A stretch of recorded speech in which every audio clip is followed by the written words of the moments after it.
உமக்கு மேல் ஒருவரும் இல்லையே, எல்லோருக்கும் மேலாக உயர்ந்தவர், உமக்கு மேல் ஒருவரும் இல்லையே. அல்லேலூயா அல்லேலூயா அல்லேலூயா ஆமென். அல்லேலூயா அல்லேலூயா அல்லேலூயா ஆமென். ஒருவரால் சிருஷ்டிக்கப்படாமலே தாமாக என்றென்றும் இருப்பவர், ஒருவரால் சிருஷ்டிக்கப்படாமலே தாமாக என்றென்றும் இருப்பவர்.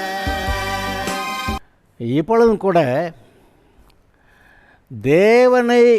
தேவனுடைய வார்த்தையை நம்பி ஏற்றுக்கொண்டால் அந்த வார்த்தைகளின்படியே நமக்கு அந்த நன்மைகள் உண்டாகிறது என்பதை பற்றி நான் உங்களிடத்தில் ஒரு சில வார்த்தைகளை பைபிளிலிருந்து பகிர்ந்து கொள்ள விரும்புகிறேன். ரட்சிக்கப்படுகிறதற்கு கூட தேவனுடைய வார்த்தையை நம்ப வேண்டும். அருங்க எழுதியிருக்கிறது, சிலுவையை பற்றிய உபதேசம் கெட்டு போகிறவர்களுக்கு பைத்தியமாக இருக்கிறது, ஆனால் ரட்சிக்கப்படுகிற நமக்கும் அது தேவபலனாக இருக்கிறது. அதாவது ரட்சிக்கப்படுகிறதற்கு கூட அந்த சிலுவையை பற்றிய உபதேசம், அதான சுவிசேஷம், அதுதானே நம்முடைய பாவங்களுக்கு பரிகாரம் செய்யப்பட்ட ஒரு காரியம். அதை சொல்லும்போது ஏகப்பட்ட உலகத்து மக்களுக்கு பைத்தியக்காரத்தனமாக இருக்கான். ஆனால் ரட்சிக்கப்படுகிற நமக்கு அந்த சுவிசேஷம் நாம் ரட்சிக்கப்படுவதற்கு தேவபலனாக இருக்கிறது. அப்போ அந்த வார்த்தைக்குள்ளே அவர் அந்த வல்லமையை வைத்திருக்கிறார். அந்த சுவிசேஷத்தின் வார்த்தைக்குள்ளே ஒரு வல்லமை இருந்தது, அதை நாம் ஏற்றுக்கொண்டோம். ஏற்றுக்கொண்டதுனால நமக்குள்ள ரட்சிப்பு, அதாவது பிசாசுடைய பிடியிலிருந்து பாவத்திலிருந்து விடுதலை, நாம் இருளின் அதிகாரத்திலிருந்து விடுதலையாக்கப்பட்டு தேவனுடைய ராஜ்யத்துக்கு உட்படுத்தப்பட்டிருக்கிறோம். முதல்ல பிசாசுடைய ராஜ்யத்தில் இருந்தோம், இப்போ ரட்சிக்கப்பட்டவொன்னே தேவனுடைய ராஜ்யத்துக்கு வந்துட்டோம். என்னதான் செஞ்சோம்னு நினைக்கிறீங்க? இந்த இயேசுநாதர் தேவனுடைய குமாரன் என்னுடைய பாவங்களுக்கு சிலுவையில் பரிகாரம் பண்ணார் அப்படின்னு சொல்லப்படுகிறத நம்ம நம்பினோம், வேறு ஒன்றும் செய்யலை, நம்பினோம். நம்பினதுனால நமக்குள்ளே உடனே ரட்சிப்பு வந்துருச்சு. இப்போ நம்ம எல்லாருடைய ரட்சிக்கப்பட்டவர்களுடைய மனதில் கேட்டிங்கன்னா, ரட்சிக்கப்பட்டமான்னா ஆமாங்குது, பாவம் தொலைஞ்சிருச்சுன்னா ஆமாங்குது, இப்போ நீ விட்டால் பரலோகம் போயிடுவியான்னா ஆமாங்குது, இப்போ பாவம் இருக்கான்னா பாவம் இல்லைங்குது, இப்போ நீ இன்னும் பாவியான்னா இல்லைங்குது, இப்போ விட்டால் நீ நரகமாக போவே, இல்லை நரகம் போக மாட்டேன் பரலோகம் போவேங்குது, நான் தேவனுடைய வீட்டில் பிள்ளைன்னு நம்முடைய மனசொல் சொல்லுகிறது. நம்முடைய மனம் சொல்லுகிறதை பற்றி பேசுகிறேன், யாரோ ஏதோ பிரசங்கம் பண்ணுறதை நான் பேசலை. இந்த சுவிசேஷ வார்த்தைகளை நீங்கள் ஏற்றுக்கொண்ட உடனேயே உங்களுடைய மனம் எப்படியோ மாறிடுச்சு. யாருமே செய்ய முடியாத வேலையை இந்த வார்த்தைகள் செய்திருக்கிறது. இன்றைக்கி போய் யாரையும் மாத்திரம்னெல்லாம் சொல்கிறாங்க, யாரையும் மாற்ற முடியாது. யாரையாவது நான் வழக்கமாக கேட்பேன், புருஷன் மனைவியை மாற்ற முடிஞ்சா, மனைவி புருஷனை மாற்ற முடிஞ்சா? முடியலை. அவங்களோட தகராறு பிரச்சனையோட வாழ்க்கையை ஓட்டிக்கிட்டு இருக்கிறாங்க, அவ்வளவுதான். ஆனால் இந்த சுவிசேஷம், சிலுவையை பற்றிய உபதேசம், இயேசு சிலுவையில் நம்முடைய பாவங்களுக்காக பரிகாரம் செய்தார் அப்படிங்கிற அந்த செய்தி, அது ஆமாம் என்னுடைய பாவங்களை போக்கும், அவர் செய்திருக்கிறார், நான் பரிகாரத்தை ஏற்றுக்கிறேன் அப்படின்னு அதை ஏற்றுக்கொண்ட போது அந்த வார்த்தை தானே, அந்த வார்த்தையை நீங்கள் ஏற்றுக்கிட்ட உடனே உங்களுடைய இருதயம் சொல்லுது, பாவமெல்லாம் தொலைஞ்சிருச்சு, இப்போ நீங்கள் தேவனுடைய பிள்ளை ஆகிட்டீங்க.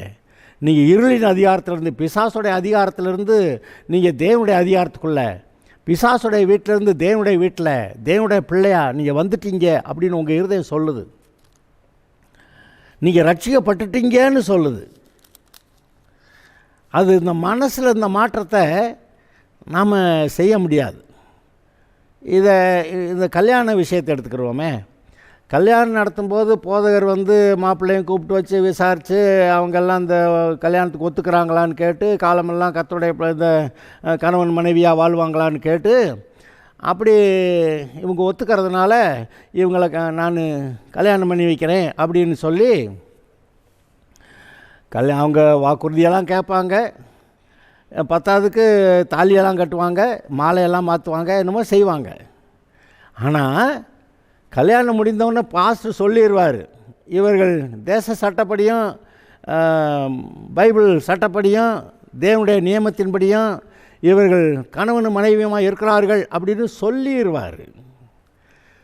பாஸ்டர் இப்படி சொல்லத்தான் முடியும், அந்த கல்யாணத்தை நடத்தி வைக்க தான் முடியும். ஆனால்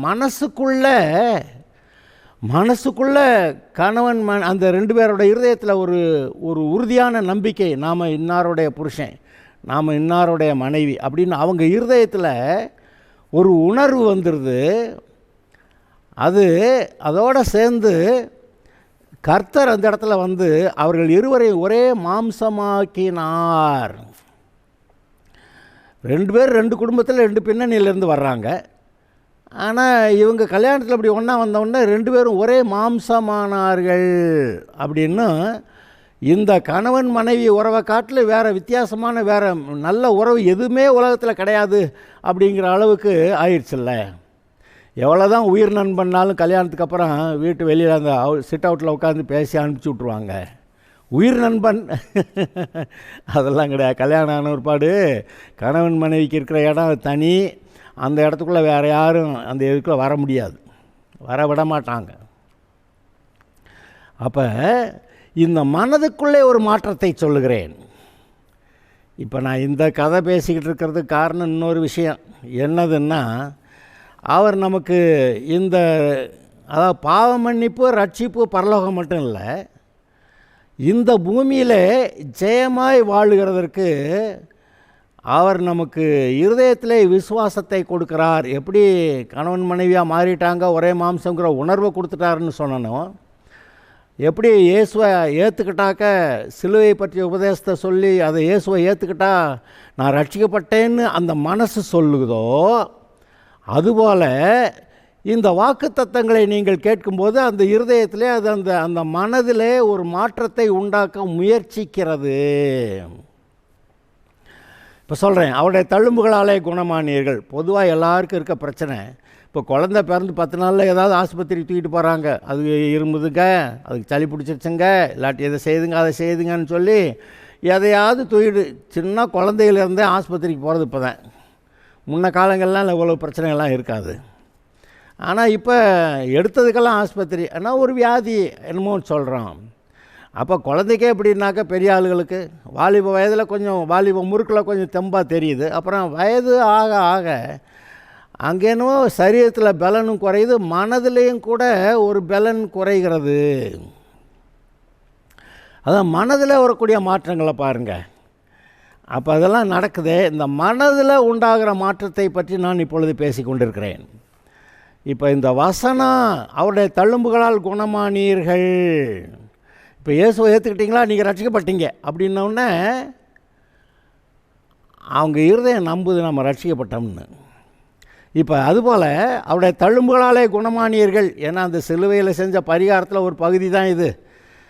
அந்த சிலுவையில் செய்த பரிகாரத்தில் பாவ மன்னிப்பு மட்டுமல்ல, தேவனுடைய பிள்ளையாக மாறுறது மட்டுமல்ல, பரலோகம் மட்டுமல்ல, இந்த பூமியிலே நல்ல சுகத்தோடு, சமாதானத்தோடு, சந்தோஷத்தோடு, நல்ல குடும்ப வாழ்க்கை, நல்ல பொருளாதார ஆசீர்வாதம், சமுதாயத்தில் நல்ல ஒரு எல்லார் மத்தியிலையும் நல்ல ஒரு சமாதானமான வாழ்க்கை, உயர்ந்த வாழ்க்கை, பொருளாதாரத்தில் உயர்வு, பிசாசின் மேல் அதிகாரம், பிசாசோடைய கிரியைகளை அழிக்கக்கூடிய, அதாவது பில்லி சொன்ன செய்வன எல்லாம் சொல்கிறாங்களே, அதெல்லாம் அழிக்கக்கூடிய அவ்வளவு அதிகாரம், வல்லமை எல்லாம், இது எல்லாவற்றையும் கூட ஒவ்வொரு விசுவாசிக்கும் இயேசு சிலுவையிலே சம்பாதித்திருக்கிறார். இப்போ இது எல்லாவற்றையும் பெற்றுக்கொள்வது எப்படி அப்படிங்கிறப்ப, கிருபையினாலே விசுவாசத்தை கொண்டு ரட்சிக்கப்பட்டீர்கள் அப்படின்னு வசனம் சொல்லுது. நான் வேணால் அதை எடுத்து அந்த ஒரு வசனத்தை நான் உங்களுக்கு வாசித்து காட்டுறேன். எபேசியர் 2வது அதிகாரம் 6 முதல் 7-8 வசனங்களை வாசிக்கிறேன்.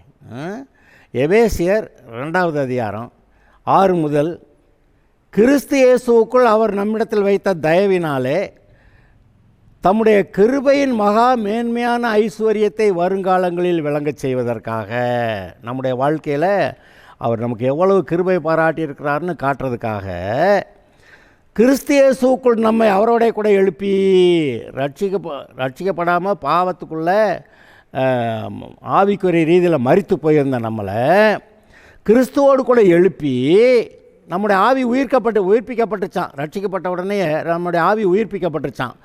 அவரோட கூட எழுப்பி உன்னதங்களிலே அவரோட உட்காரவும் செய்தார். இப்போ நாம் ஆவிக்குரிய ரீதியில் தேவனுடைய வலது பார்சத்தில் கிறிஸ்துவோடு கூட உன்னதங்களில் அங்கே உட்கார்ந்துருக்குறோம் அப்படின்னு சொல்கிறாரு.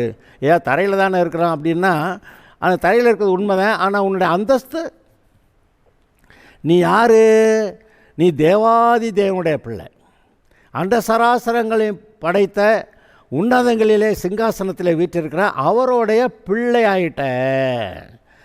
அப்புறம் என்னது உனக்கு வேறு என்ன? பிள்ளைன்னா சும்மா அப்படியே மாடு மேய்ஞ்ச மாதிரி மேய்ஞ்சிட்டு வாழ்க்கையை நடத்திட்டு போகிறதா? இல்லை, நீ கிறிஸ்துவுக்குள்ளே உன்னை கொண்டு போய் வச்சு, கிறிஸ்துவ தேவனுடைய குமாரன், அவருக்குள்ளே கொண்டு போய் உன்னை வச்சு உன்னையும் சேர்த்து கிறிஸ்துவோடு கூட உன்னதங்களில் அவருடைய பக்கத்தில் உட்கார வச்சுக்கிட்டாரு அப்படி சொல்கிறாரு.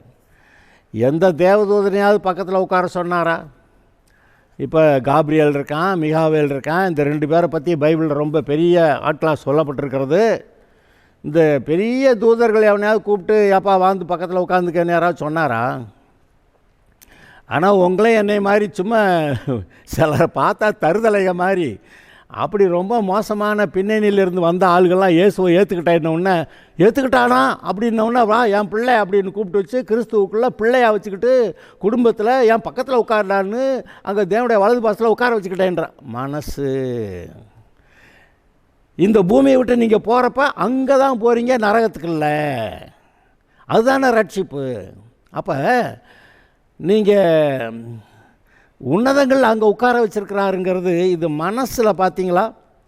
இது எப்படி உங்களுக்கு கிடைக்குது? கிருபையினாலே. அடுத்து, கிருபையினாலே விசுவாசத்தை கொண்டு ரட்சிக்கப்பட்டீர்கள், இது உங்களால் உண்டானதல்ல, இது தேவனுடைய ஈவு. அந்த 8வது வசனத்தை திரும்ப வாசிக்கிறேன், கவனிங்க. எபேசியர் 2:8, கிருபையினாலே விசுவாசத்தை கொண்டு ரட்சிக்கப்பட்டீர்கள். என்னது? தேவன் நமக்கு இலவசமாய் கொடுக்குற ஆசீர்வாதங்கள். அதில் ரட்சிப்பு இருக்குது, பாவ மன்னிப்பு இருக்குது, நம்ம மீட்கப்பட்டிருக்கிறோங்கிறதுக்கு, நம்ம தேவனுடைய பிள்ளையாக இருக்கிறோங்கிறது, பரலோக ஆசீர்வாதங்களை சுதந்திரிக்கலான் இருக்குது, சுகத்தை பெற்றுக்கொள்ளலான் இருக்குது, பொருளாதார ஆசீர்வாதம் பெறலான் இருக்குது, குடும்ப ஆசீர்வாதங்கள் இருக்கிறது, சமுதாய ஆசீர்வாதங்கள் இருக்கின்றன. எல்லாமே அவர் இலவசமாக நீ இப்படி நல்லா வாழ்ந்துரு அப்படின்னு கொடுத்துருக்கிறாராம். அது கிருபை. கிருபைன்னா என்னது? இலவச ஆசீர்வாதம். அது எங்கே? கர்த்தர்ட்ட மட்டும்தான் கிடைக்கும். இங்கே ரொம்ப நன்றி, ஸ்தோத்திரம். நம்ம அரசாங்கத்துக்கு நன்றி சொல்லணும். அந்த ஒவ்வொரு குடும்பத்துக்கும் இத்தனை கிலோ அரிசி இலவசம் அப்படின்னு நம்ம நாட்டில் கொடுக்கறத நினைக்கிறப்ப ஆச்சரியமாக இருக்குது. இந்தியாவில் வேறு எங்கேயும் இந்த மாதிரிலாம் கிடையாது. நம்ம நாட்டில் இப்படி இலவசம்னு சொல்லி இலவசம் இது மட்டும் இல்லை, வேறு எத்தனையோ நாங்கள் லிஸ்ட்டு போட்டு பார்த்தோம். 14-15 ஐட்டத்துக்கு மேலே வருது. பெண்களுக்கு பஸ்ஸில் ஃப்ரீ, அப்புறம் ஸ்கூலில் படிக்கிற பிள்ளைங்களுக்கு ஃபீஸ் இல்லை, அப்புறம் ஸ்கூலில் படிக்கிற சின்ன பிள்ளைகளுக்கெல்லாம் சாப்பாடு கொடுக்குறேன், என்னென்னத்தை. அப்புறம் ஆஸ்பத்திரிக்கு போனால் இலவச டெலிவரி, அதாவது கவர்மெண்ட் ஹாஸ்பிட்டல் சொல்கிறேன், இலவசமாக டெலிவரி. அப்புறம் என்னமோ மருந்து, என்ன வியாதியெல்லாம் போனாக்கா டாக்டர் பார்த்துட்டு இந்த மருந்துன்னு எழுதி கொடுக்குறாரு, மருந்தெல்லாம் ஃப்ரீ. நாங்கள் எண்ணி பார்த்து ஆச்சரியப்பட்டோம். இது எல்லாம் இலவசமாய் கொடுக்கப்படுகிறது அரசாங்கத்தினால. இது கூட நம்முடைய நாட்டு மக்களுக்கு தேவன் பாராட்டிய ஒரு பெரிய கிருபை. வேற எங்கேயும் இப்படியெல்லாம் கிடைக்கல. ஆனால் இங்கே ஆண்டவர் இந்த மக்களை நேசித்து இதை அந்த அரசாங்கத்து மக்களை கொடுக்க வச்சிருக்கிறாரு, அதிகாரிகளை கொடுக்க வச்சிருக்கிறாரு, அமைச்சர்களை கொடுக்க வச்சிருக்கிறாரு, கொடுத்துருக்குறாங்க. இது இலவசம்தான். ஆனால் இலவசமாக சோறு, போக்குவரத்து, செலவு இந்த காரியங்கள் கிடைக்குமே ஒழிய ரட்சிப்பு கிடைக்காது. இங்கே பூமியில் கிடைக்காது. ரட்சிப்பு கர்த்தர்ட்ட தான் கேட்டு வாங்கணும். அதே போல் வியாதியான ஆஸ்பத்திரிக்கு போய் அது டாக்டர் இலவசமாக பார்த்து கொடுத்துட்றாரு, மருந்து கொடுத்துட்றாரு. ஆனால் மறுபடி வயசாக ஆக அப்புறம் வேறு வியாதி, ஒரு நாளைக்கு செத்து போகிறதெல்லாம் இருக்குது. செத்து போகிறது ரட்சிக்கப்படாத மனிதனாக சாகிறதுனால நரகம் போயிடுறான். இன்றைக்கி மனிதனுடைய நிலைமை என்ன? ஆதாமுடைய சந்ததி பாவிகளாக இருக்கிறாங்க. பூமியில் இருக்கிற நாட்களில் ரட்சிக்கப்பட்டால் பரலோகம், இல்லாட்டி இல்லை. அப்போ இந்த உலக வாழ்க்கையில் ரட்சிக்கப்பட்டாதான் அந்த ரட்சிப்பு எப்படி வருது? கர்த்தர்ட்ட நேராக கேட்கணும். இயேசுவை ஏற்றுக்கிறேன், நம்முடைய குமார், நான் இயேசுவை ஏற்றுக்கிறேன், நான் ரட்சிக்கப்படுறேன் அப்படின்னு கேட்டால் அவர் பாவத்தெல்லாம் மன்னிச்சு விட்டு அந்த பிசாசுடைய வல்லமையிலிருந்து உங்களை மீட்டெடுத்து தன்னுடைய குடும்பத்தில், தன்னுடைய கண்ட்ரோலில், தன்னுடைய பாதுகாப்புக்குள்ளே வச்சுக்கிறார். அதான் ரட்சிப்பு. இப்போ ஆவிக்குரிய ரீதியில் இருக்குது. நம்ம இந்த பூமியை விட்டு போகிறப்ப சரீரம் கூட ஒரு வித்தியாசமான ஆவிக்குரிய சரீரமாக மறுரூபமாக்கப்பட்டு போயிடுவோம். இந்த சரீரம் பலவீனம் உள்ளது, அப்புறம் அங்கே போகிறப்ப அது பலவீனம் இல்லாத சரீரம். அதெல்லாம் அப்படி ஆகிறது. அப்போ இதெல்லாம் இங்கே பூமிக்குரிய வாழ்க்கையில் ஒரு ஆசீர்வாதம். அது மக்கள் அவங்கவுங்க அறிவினால், அவங்கவுங்க தயவு இறக்கங்களால் கிடைக்கிறது. இப்போ அரசாங்கம் ஒரு தயவு இறக்கம் பாராட்டி இலவசம் கொடுக்குது, ரைட்டு. ஆனால் ரட்சிப்பு நேரடியாக கர்த்தர்ட்ட கேட்டு வாங்கணும். அப்புறம் அவர் கொடுக்குற சுகம், இங்கே என்ன தான் மருந்து மாத்திரை சாப்பிட்டாலும் இந்த ஹார்ட் அட்டாக்குங்க அது பிரச்சனையாகி போச்சு, போய் ஆஸ்பத்திரி போய் 2 லட்ச ரூபா 3 லட்ச ரூபா செலவு பண்ணேன், அப்புறம் வந்தோம்ங்க, அப்புறம் ஒரு பால் ஸ்ட்ரோக் வந்துருச்சுங்க, அதில் போயிட்டாருங்க அப்படின்னு. அதாவது மாற்றி மாற்றி வேறு பிரச்சனைகள் இருக்கிறது. ஆனால் இவர்கிட்ட போனால் எந்த பிரச்சனையானாலும் நீ விசுவாசித்தால் பெற்றுக்கொள்ளலாம் அப்படிங்கிறார். இப்போ தான் பாயிண்ட்டுக்கே வர்றேன்னா, நீ விசுவாசித்தால் பெற்றுக்கொள்ளலாம், நீ விசுவாசித்தபடி உனக்கு கடவுது. இப்போ நீங்கள் ரட்சிக்கப்பட்டீங்கன்னு விசுவாசிக்கிறீங்க. யார் இந்தா பிடிச்சா அப்படின்னு சொல்லி எனத்தையா கையில் கொடுத்தாங்களா? இல்லை. இயேசுவை ஏற்றுக்கிட்டீங்க, அப்புறம் உங்கள் மனசே சொல்ல ஆரம்பிச்சிருச்சு, நீ ரட்சிக்கப்பட்டுட்ட, உன் பாவமெல்லாம் தொலைஞ்சிருச்சு, நீ கர்த்தருடைய பிள்ளையாக இருக்க, பிசாசுக்கு உனக்கு சம்பந்தம் இல்லை, நரகத்துக்கு உனக்கு சம்பந்தம் இல்லை, எந்த சாபமும் உன்னை மேற்கொள்ள முடியாது, ஆண்டவர் உன் கூட இருக்கிறாரு, உன்னை பரலோகம் கொண்டு போய் சேர்ப்பார். இவ்வளவு நம்ம மனசு பேசுது.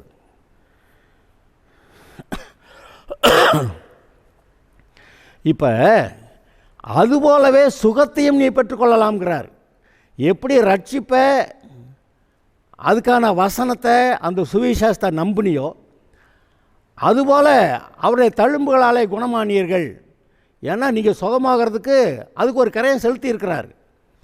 அவர் நம்முடைய சாபங்களையெல்லாம் சிலுவையிலே சுமந்து, நம்முடைய பாவங்களையெல்லாம் சுமந்து, சாபங்களையெல்லாம் சுமந்து, நம்முடைய பாவங்களுக்கு சாபங்களுக்கான தண்டனையை இயேசு அனுபவித்ததுனாலே, வேதனைப்பட்டு ரத்தம் சிந்தி மரித்து அடக்கம் பண்ணப்பட்டு, அதனாலே அதுதான் பரிகாரம். அந்த பரிகாரத்தினால நீங்கள் ரட்சிக்கப்பட்டீங்க. அந்த ரட்சிப்புக்குள்ளே அந்த சுகமும் இருக்கிறது. நம்முடைய வியாதிகளையெல்லாம் சுமந்தார். சாபங்களில் வியாதியும் வருது, சாபங்களில் தரித்திரம் வரும், சாபங்களில் சமாதானம் இல்லாதது வரும், சாபங்களில் சந்தோஷமே இல்லைங்க, டிப்ரெஷன், சோர்ந்து போச்சுங்க, வாழ்க்கையே வெறுத்து போச்சுங்க, அதெல்லாம் அந்த சாபங்களில் வருது. அப்புறம் சண்டைங்க, சாபங்கள் தானே. ஒருத்தர் வெட்டிக்கிறான், குத்திக்கிறான், சாபங்கள் தானே. யுத்தங்கள் சாபங்கள் தானே.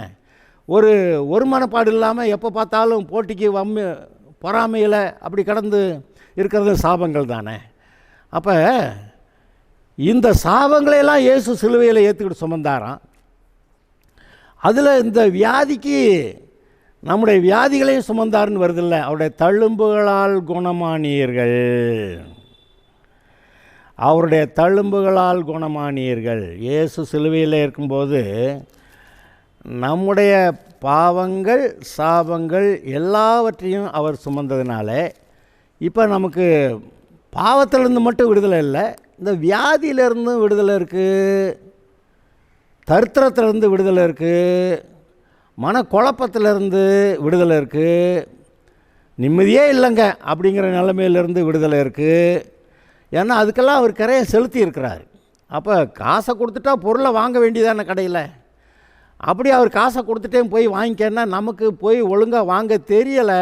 அங்கே தான் பிரச்சனையே. நமக்கு ஒழுங்காக அதை வாங்க தெரியலை. விசுவாசித்தா கிடைக்கும்ன்றாரு. அந்த ரட்சிப்பை விசுவாசிக்க ரட்சிப்பு வந்துருச்சு. இப்போ சுகத்துக்கு விசுவாசித்தா சுகம் வரும்ன்றாரு. எவ்வளவு பிரசங்கம் கேட்டாலும் பல சமயத்தில் இந்த மனதுக்குள்ள அந்த விசுவாசம் என்ன வரல பார்த்தீங்களா? அந்த பிரச்சனையை அதை உடைச்சி உங்களுக்குள்ள விசுவாசத்தை உண்டாக்குறதுக்கு ஏதாவது பண்ண முடியுமான்னு நினச்சிக்கிட்டு இந்த வசனத்தை பேசிகிட்டு இருக்கிறேன். வசனம் வாசிக்கிறேன். 1 பேதுரு 2வது அதிகாரம் 24வது வசனம். நாம் பாவங்களுக்கு செத்து நீதிக்கு பிழைத்திருக்கும்படிக்கு அவர்தாமே தமது சரீரத்திலே நம்முடைய பாவங்களை சிலுவையின் மேல் சுமந்தார், அவருடைய தழும்புகளால் குணமானீர்கள். அப்போ சுகத்தை பற்றி பேசுகிறப்ப அவருடைய தழும்புகளால் குணமானீர்கள். சரி, யாக்கோபு நிருபத்தில் ஒரு வரியை நான் வாசிக்கிறேன். யாக்கோபில் 5வது அதிகாரத்தில்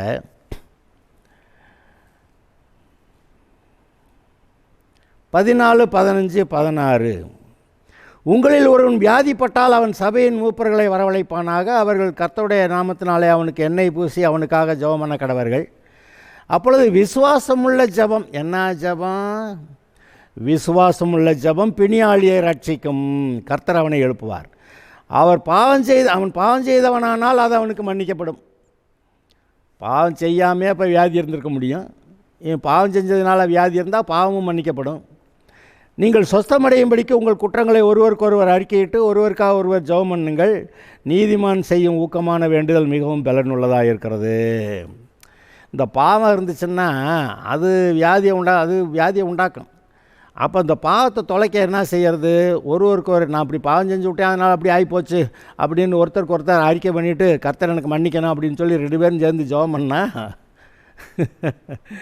பாவமும் மன்னிக்கப்படுது, சுகமும் உண்டாகுது. இப்போ என்ன நடந்துருச்சு? இவ்வளோ நாளாக பாவத்தை அறிக்கை பண்ணாமல் அதை மறைச்சி வச்சுக்கிட்டே இருந்து அது செஞ்சிட்டோம்னு சொல்லி பாவம் எண்ணத்தோடு இருந்துக்கிட்டு அப்படியே போனதுனால அந்த சாபமும் அந்த வியாதி அங்கே இருந்துக்கிட்டே இருந்துச்சு. இப்போ பாவத்தை காலி பண்ண என்ன செய்யணும்? ஐயையோ இப்படி செஞ்சு விட்டேன் ஆண்டவரே எனக்கு மன்னிக்கணும்னு சொல்லி அவர்கிட்ட அறிக்கை பண்ணணும். அது பல சமயத்தில் சில காரியங்களை மற்றவங்ககிட்ட, அதாவது சில சொல்லக்கூடிய காரியங்களை தான் சொல்கிறேன், சில மற்றவங்ககிட்ட சொல்லக்கூட பேர் கெட்டு போயிருன்னு வச்சுருப்பாங்க. ஆனால் அறிக்கை செய்து விட்டு விடுகிறவன் இரக்கம் பெறுவான், பாவத்தை மறைக்கிறவன் வாழ்வடைய மாட்டான், அதை அறிக்கை செய்து விட்டு விடுகிறவன் இரக்கம் பெறுவான் அப்படின்னு இருக்குது. அதனால் நான் அப்படி செஞ்சுட்டேன் எனக்கு மன்னிக்கணும்னு சொல்லி கர்த்தர்கிட்ட கேட்கணும். இதை ஒருத்தருக்கு ஒருத்தர் 2 விசுவாசிகள் கூட இருந்து ஒருத்தருக்கு கூட பாவத்தை ஒருத்தர் அறிக்கை பண்ணிக்கிட்டு அவங்க 2 பேரும் சேர்ந்து ஜெபம் பண்ணாங்கன்னா நல்லாயிருக்கும். எலியா என்பவன் நம்மை போல பாடுள்ள மனுஷனாக இருந்து மழை பெய்யாதபடிக்கு கர்த்தாய் ஜெபம் பண்ணான். அப்பொழுது 3 வருஷம் 6 மாதம் பூமியின் மேல் மழை இல்லாது இருந்தது. மறுபடியும் ஜெபம் பண்ணான். அப்பொழுது வானம் மழையை பொழிந்தது, பூமி தன் பலனை தந்தது. எலியா நம்மை போல பாடுள்ள மனுஷனாக இருந்தால் அவன் மழையை அடைக்கவும் செஞ்சான், அப்புறம் மழையை பெய்ய வைக்கவும் செஞ்சான். அதுபோல் நீங்கள் இந்த பாவத்தை மன்னிக்கிறதுக்கு அவர் கஷ்டம் இல்லை. ஆனால் நான் பாவம் செஞ்சுட்டேனே, இனிமேல் நான் பாவம் செய்ய மாட்டேன், நான் அறிக்கை செய்கிறேன்னு அறிக்கை செய்ய சொல்கிறார். அறிக்கை செஞ்சுட்டா இருதயம் மனசு விடுதலை ஆகிரும். மனசு விடுதலை ஆகிட்டால் சுகம் தானாக இறங்கிடும். அப்போ இந்த விசுவாசிக்கிறதுக்கு தடைகள் நம்முடைய பாவம் ஒன்று இருக்குது. அந்த பாவத்தை போக்கிட்டால், பாவத்தை போக்குறதா பாவத்தை அறிக்கை செஞ்சு விட்டுறது. அப்போ போய்கிட்டால் பாவம் போயிடுச்சுன்னா அப்போ சுகம், ஆவியானவருடைய கிரியை நம்முடைய மனதில் சுலபமாக இருக்குது. அவர் வர்றாரு, மனதை சரி பண்ணுறாரு, சுகமும் வந்துடுது. ஏன்னா அதுக்கு மேலே பிசாசுக்கு பாவத்துக்கு உங்ககிட்ட அங்கே இடம் இல்லை. அப்போ என்ன சொல்கிறாரு? கிருபையினாலே விசுவாசத்தை கொண்டு ரட்சிக்கப்பட்டீர்கள். கிருபைன்னா இலவசமாக எல்லாம் செஞ்சு வச்சுட்டே உனக்குன்றார், இவ்வளோ சொத்து சேர்த்துருக்கேன்றார். அந்த சொத்தில் சுகமும் இருக்கிறது. அதை விசுவாசித்து எடுத்துக்கொள்ளணுமா? இந்த மனசு என்ன சொல்லுது, இந்த குரங்கு மனசு சமயத்தில் இன்னும் சுகமாகலை, கர்த்தர் ஜெபம் கேட்கல, இன்னும் வயிற்ற வலிக்குது, இங்கே இப்படி இருக்குது, இந்த போராட்டமாக இருக்குது, அங்கே பாருங்க அங்கே இழுத்துக்கிட்டு கிடக்குது, மூச்சு விட முடியல, திணறிக்கிட்டு இருக்குது அப்படின்னு சொல்லி இதை பெருசாக ஆக்கி அவர் கொடுத்த அந்த ஆசீர்வாதத்தை, அந்த கிருபையை, அவர் நமக்காக சிலுவையில் வியாதியை சுமந்ததை நாம் சின்னதாக்கிடுறோம். அவருடைய தழும்புகளாலே குணமானீர்கள், அதுதான் உங்களுடைய சுகத்துக்காக செலுத்தப்பட்ட கிரயம். ஆனால் அதை பெருசாக நினைக்காம இந்த வியாதியை பெருசாக நினைக்கிறப்ப, அப்போ வியாதியை பெருசாக நினச்சா என்னது, வியாதி ஒரு பெரிய விஷயம் அப்படின்னு சொல்லி மனதில் வியாதியை விசுவாசிக்கிறோம், கர்த்தருடைய சுகத்தை விசுவாசிக்கலை. அவர் என்ன பண்ணுறாரு, நீ சுகத்தை விசுவாசித்தா பெற்றுக்கொள்வோப்போ அப்படின்ட்டார். அது சும்மா கெஞ்சி மண்டாடி உருண்டு பிறண்டு ஏதாவது வாங்கிடலாமா, சரி 1-2 கேஸில் நடந்திருக்கலாம், நான் இல்லைன்னு சொல்ல வரல. ஆனால் பவுல் கூட போய் 3 தடவை ஜெபம் பண்ணானா, என்னை இந்த பிசாசு என்னை குட்டுகிற சாத்தானுடைய தூதனாய், எனக்குள்ளே ஒரு முள் இருக்குது சரீரத்தில், அது சாத்தான் என்னை குட்டுகிற தூதனாய் இருக்கிறது அப்படின்னு சொல்லி 3 தடவை ஜெபம் பண்ணானா, 3 தடவையும் அவர் இந்த சரி போ உனக்கு சுகம் அப்படி சொல்லலை, என் கிருபை உனக்கு போதும்னு சொல்லி முடிச்சிட்டாரு. அதாவது இந்த சுகத்துக்கான கிருபையை நான் ஏற்கனவே உனக்காக அங்கே சிலுவையில் நான் செஞ்சு முடிச்சிட்டேன் இல்லையா, அதை நம்ப ஏற்று வந்துடும்ன்றாரு. ஆனால் அவனுக்கு கூட ஒரு இடத்துல அந்த விசுவாசிக்க முடியாமல் போயிடுச்சு. இப்போ அவனை விசுவாசித்தாதான் அந்த சுகத்தை பெற முடியும், அந்த குட்டும் சாத்தானோட்டிருந்து விடுதலையாக்க முடியும். சீஷர்கள்லாம் போய் கேட்டாங்க, அதாவது லூக்கா 17வது அதிகாரத்தில் இருக்குது, சீஷர்கள்லாம் போய் எங்களுக்கு விசுவாசத்தை கொஞ்சம் நிறையா கொடுங்க அப்படின்னு கேட்டாங்க, விசுவாசத்தை வர்த்திக்க பண்ணுங்கள்னு கேட்டாங்க எல்லாருமா. அவர் என்ன பண்ணிட்டார், கடுகளவு விசுவாசம் உனக்கு இருந்தால் கூட மலையை பார்த்து பிடிங்கி நாங்கிட்டு போ அப்படின்னா போயிடும், இந்த மரத்தை பிடிங்கி அங்கே நடுன்னா நட்டுரும், கடுகளவு விசுவாசம் இருந்தான்ட்டார். அவர் விசுவாசத்தை அள்ளி கொடுத்தாரா, சொல்கிறாரு நீ நான் சொன்னல நம்புன்றார். ஆனால் இது இருதயம் பாருங்கள் எவ்வளவு எடக்கு பண்ணுது, நம்ப மாட்டேங்குது. ஆனால் நம்ப சொல்கிறாரு, நம்பிட்டா சுகம் வந்துடுது. சுகம் போல் மற்ற எல்லா காரியங்களும் அப்படி தான் இருக்குது. இப்போ நான் இன்னொரு வசனத்தை நான் உங்களுக்கு வாசித்து காமிச்சு முடிக்கிறேன். யோவான் 8வது அதிகாரத்தில் 41 முதல் வாசிக்கிறேன். நீங்கள் உங்கள் பிதாவின் கிரியைகளை செய்கிறீர்கள் என்றார். அதற்கு அவர்கள், நாங்கள் வேசித்தனத்தினால் பிறந்தவர்கள் அல்ல, ஒரே பிதா எங்களுக்கு உண்டு, அவர் தேவன் என்றார்கள். இயேசு அவர்களை நோக்கி, தேவன் உங்கள் பிதாவாக இருந்தால் என்னிடத்தில் அன்பாக இருப்பீர்கள், ஏனெனில் நான் தேவனிடத்திலிருந்து வந்திருக்கிறேன், நான் சுயமாய் வரவில்லை, அவரே என்னை அனுப்பினார். இயேசு தேவனால் அனுப்பப்பட்டாருங்கிறத சொல்ல வர்றாரு. நீங்கள்லாம் பிசாசு பிள்ளையாக இருக்கிறதுனால ரட்சிக்கப்பட மாட்டேங்கிறீங்க அப்படின்றாரு. அந்த இடத்துல ஒரு முக்கியமான விஷயம், 43வது வசனம், என் வசனத்தை நீங்கள் ஏன் அறியாமல் இருக்கிறீர்கள். ஏன் புரிஞ்சுக்கிற மாட்டேங்கிறீங்க? என் வசனத்தை நீங்கள் ஏன் அறியாமல் இருக்கிறீர்கள், அதில் ஏன் ஏற்றுக்கலை அப்படிங்கிறது அர்த்தம் இருக்கிறது. யோசேப்பு அதாவது மரியாள் தன்னுடைய முதல் பேரான குமாரனை பெறும் வரைக்கும் யோசேப்பு அவளை அறியாதிருந்தான் அப்படின்னா அவளோட சேராதிருந்தான். இங்கே அறியாதிருந்தான்ங்கிறத இந்த வரியும் வருது. என் வசனத்தை நீங்கள் ஏன் அறியாமல் இருக்கிறீர்கள், அதை ஏன் ஏற்றுக்கலாமல் இருதயத்தில் உள்ள வைக்காமல் இருக்கீங்க? என் உபதேசத்தை கேட்க மனதில்லாதிருக்கிறதுனால அல்லவா. மனசில்லை, இவருடைய வார்த்தை இதுக்கு மேலே கேட்கறதுக்கு மனசில்லை. ரட்சிக்கப்பட்டு வந்துட்டோம், இன்னும் கர்த்தருக்குள்ளே இன்னும் வளரணும், கிறிஸ்துவை போல் மாறணும், கிறிஸ்துவை போல் பூர்ண புருஷராகும் வரைக்கும் நாம் சரியாக போதிக்கப்படணும்னு தான் அப்போஸ்தலர் தீர்க்கதரிசி இந்த ஊழியங்கள்லாம் சபையில் வச்சுருக்கிறாரு. அப்போ அந்த ஏற்றுக்கணும்ல. நாம் நிறைய பேர் விசுவாசிகள் நான் இன்னும் பாவின்றாங்க. நீ பரிசுத்தமாக்கப்பட்டிருக்கிற, ரத்தத்தால் கழுவப்பட்டிருக்கிறதுங்கிறத ஏற்றுக்கலை இல்லைன்னா, நீ நீதிமான்னா அது எப்படி அப்படின்றாங்க, கர்த்தருடைய மகிமை உன் மேலே இருக்குன்னா அது எப்படி அப்படின்றாங்க. ஆனால் அவர் அதை தான் சொல்லி வச்சுருக்கிறாரு. அப்போ அதை ஏற்றுக்கிறாமல் இருக்குல்ல, அதுபோல் இது சுகத்துக்கான வசனத்தையும் ஏற்றுக்கிறாதனால தான் இப்படி இருக்குன்றாரு. ஏற்றுக்கிறவீங்களா? அப்போ மனசுக்குள்ளே சுகத்தை ஏற்றுக்கிறவேன்னு சொல்லுவீங்களா? அந்த வசனத்தை ஏற்றுக்கிறவீங்களா? அவருடைய அதிகாரத்தில் இருக்கிறேன், எனக்கு சுகம் உண்டாகிருக்குதுன்னு நீங்கள் சொல்லுவீங்களா? சுகம் உண்டாகும். Okay, God bless you.